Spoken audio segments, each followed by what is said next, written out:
సంపూర్ణ కార్తీక మహాపురాణం 17వ రోజు పారాయణం. మళ్ళా చెబుతున్నాడు సూతుడు.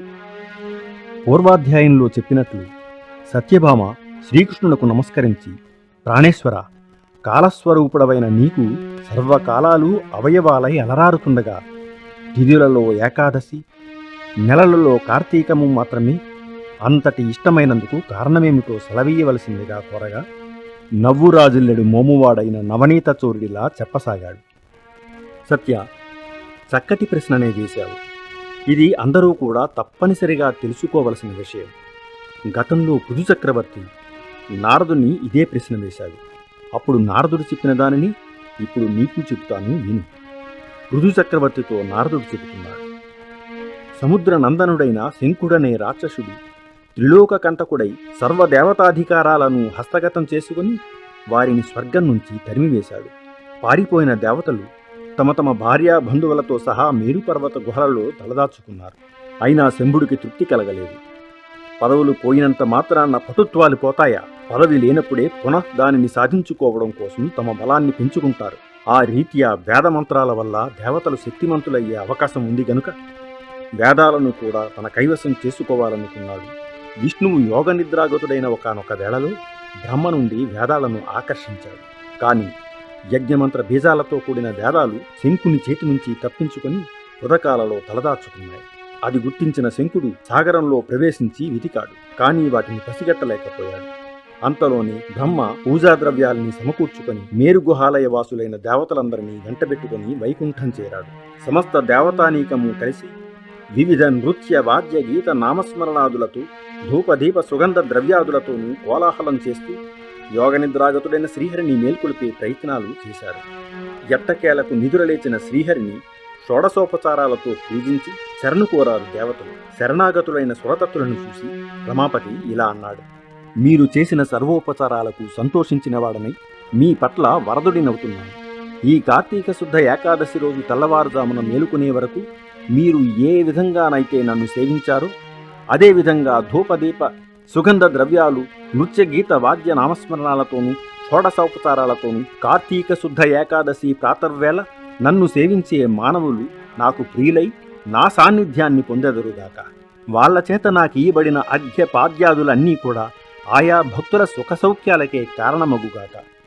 ఇప్పుడు మంత్ర బీజ సమాయుక్తాలైన వేదాలు ఉదకగతాలైనట్లే ప్రతి కార్తీక మాసంలోనూ కూడా వేదాలు జలాశ్రయాలై వర్ధిల్లునుగాక. నేనిప్పుడే మీనావతారుడనై సముద్ర ప్రవేశం చేసి శంఖుని సంహరించి వేదాల్ని కాపాడదునుగాక. ఇక నుంచి కార్తీక మాస ప్రాతర్వేళ మానవులచే చేయబడే నదీ స్నానం అవబృధ స్నానతుల్యమగుగాక.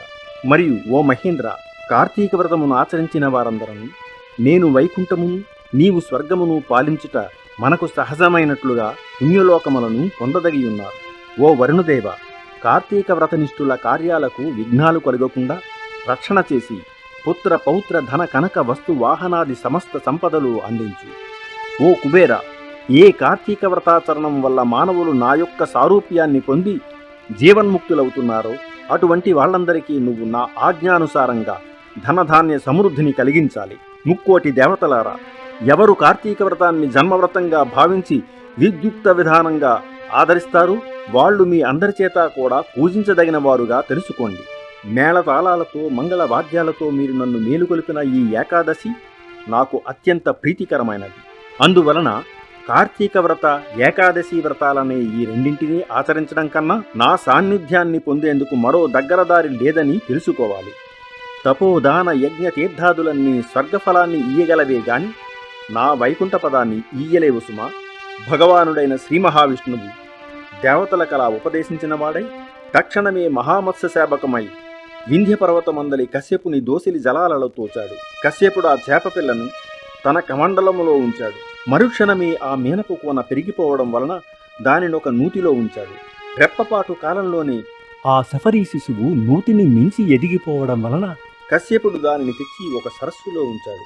కానీ విష్ణుమీనం సరస్సును కూడా అధిగమించడంతో దానిని సముద్రంలో వదలవలసి వచ్చింది. ఆ మహాసముద్రంలో మత్స్యమూర్తి విపరీతంగా పెరిగి శంకుని వధించి వాడిని తన చేతి శంఖంగా ధరించి బదరీవనానికి చేరి అక్కడ ఎప్పటి వలె విష్ణురూపాన్ని వహించి ఋషులను చూచి ఓ మునులారా, వేదాలు ఉదకాలలో ప్రవేశించి రహస్యముగా దాక్కుని ఉన్నాయి. మీరు వెళ్ళి జలాంతర్గతములైన ఆ వేదాలను వెతికి తీసుకొనిరండి. నేను దేవగణ సమాయుక్తుడనై ప్రయాగలో ఉంటాను అని చెప్పాడు.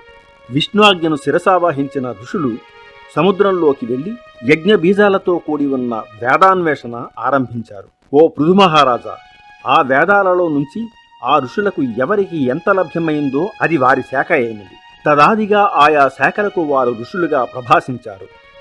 అనంతరం వేదయుతులై ప్రయాగయందున్న విష్ణువును చేరి వేదాలను తెచ్చామని చెప్పారు. విష్ణుఆజ్ఞపై ఆ సమస్త వేదాలను స్వీకరించిన బ్రహ్మ ఆ శుభవేళను పురస్కరించుకొని దేవతలతోనూ ఋషులతోనూ కూడినవాడై అశ్వమేధయాగాన్ని ఆచరించాడు.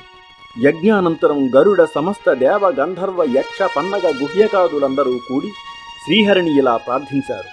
ఓ దేవాధిదేవ, జగన్నాయక, మా విన్నపాలను విని అత్యంత సంతోషదాయకమైన ఈ సమయంలో మాకు వరప్రదాతవై మమ్మల్ని కాపాడు. హే లక్ష్మీనాథ, నీ అనుగ్రహం వల్లనే బ్రహ్మతాను నష్టపోయిన వేదాలను ఈ స్థలంలో పొందగలిగాడు. నీ సమక్షంలో మేమందరము యజ్ఞంలోని హవిర్భాగాలను పొందాము. కాబట్టి నీ దయవలన ఈ చోటు భూలోకంలో సర్వశ్రేష్టమైనది, నిత్యము పుణ్యవర్ధకమైనది, ఇహపర సాధకమైనదిగాను అగుగాక. అదేవిధంగా ఈ కాలం మహాపుణ్యవంతమైనది, బ్రహ్మహత్యాది పాతకాలను సైతం తొలగించేది, అక్షయ ఫలకరమైనది అయ్యేటట్లుగా కూడా వరాన్ని అనుగ్రహించు. దేవతల ప్రార్థనలు వింటూనే వరదుడైన శ్రీహరి దివ్య మందహాసాన్ని చేశాడు. దైత్యారి, దేవతలారా, మీ అభిప్రాయం నాకు సమ్మతమైంది. మీ వాంఛితం ప్రకారమే ఇది పుణ్యక్షేత్రం అగుగాక. ఇక నుంచి బ్రహ్మక్షేత్రమనే పేరు ప్రఖ్యాతి వహించుగాక. అనతి కాలంలోనే సూర్యవంశీయుడైన భగీరథుడు ఈ క్షేత్రానికి గంగను తీసుకువస్తాడు. ఆ గంగ, సూర్యసుతి అయిన కాళింది ఈ పుణ్యస్థలిలోనే సంగమిస్తాయి. బ్రహ్మాదులైన మీరందరూ నాతో కూడుకున్నవారై ఈ తావుననే సుస్థితులయ్యెదరుగాక. ఈ నెలవునందాచరించే జప తపో వ్రత యజ్ఞ హోమార్చనాదులు అనంత పుణ్యఫలదాలై నా సాన్నిధ్యమునందించునుగాక. అనేకనేక జన్మకృతాలైన బ్రహ్మహత్యాది ఘోరపాతకాలు సహితం ఈ క్షేత్ర దర్శనం మాత్రము చేతనే నశించిపోతాయి. ఇక్కడ నా సామీప్యంలో మరణించిన వాళ్ళు నాయందే లీనమై మరుజన్మ లేని వాళ్ళు అవుతారు. ఎవరైతే ఈ తీర్థంలో స్థిరచిత్తులై పితృకర్మలను ఆచరిస్తారో వాళ్ల పితరులు నా సారూప్యాన్ని పొందుతారు. ఈ కాలం సర్వదా పుణ్యఫలాన్నిస్తుంది. సూర్యుడు మకరమందు ఉండగా ప్రాతస్నానం చేసిన వాళ్ళని చూసినంత మాత్రం చేతనే సామాన్య దోషాలన్నీ సమసిపోతాయి. వాళ్ళకి నేను క్రమంగా తాలోక్య సామీప్య సారూప్య సాయుధ్యాలను ప్రసాదిస్తాను. ఓ ఋషులారా, శ్రద్ధాలువులై వినండి. నేను సర్వకాల సర్వావస్థలలోనూ కూడా ఈ బదరీవనం మధ్యలోనే విడిది చేసి ఉంటాను.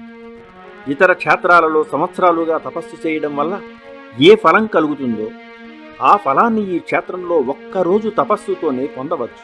ఈ తీర్థ దర్శనం మాత్రం చేతనే సర్వులు తమ పాపాలను పోగొట్టుకున్న వారై జీవన్ముక్తులవుతారు.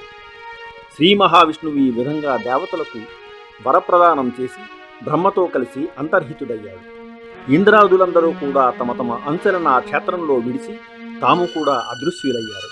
ఆ బదరీవన యాత్రా దర్శనాదుల చేత మానవులు ఎంతటి పుణ్యాన్ని పొందగలరో అంతటి పుణ్యాన్ని కూడా ఈ కథాశ్రవణం మాత్రం చేతనే పొందగలరయ్యా అని చెప్పి ఆగాడు నారదుడు.